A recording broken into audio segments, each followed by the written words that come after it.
Hello বন্ধুরা, তোমরা সবাই কেমন আছো? আশা করি ভালো আছো। এই দেখো বন্ধুরা, দুপুরে আজকে কী কী রান্না করেছি।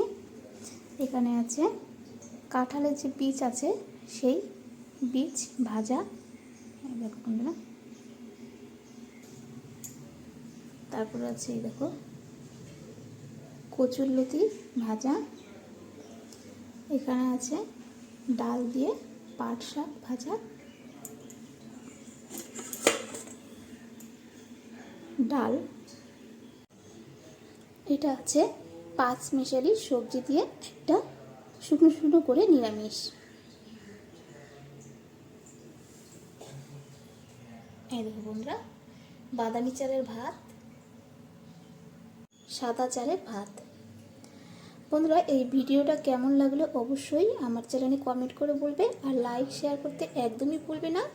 আবারও নতুন কোনো ভিডিও নিয়ে তোমাদের সামনে চলে আসবো। Tata, bye bye.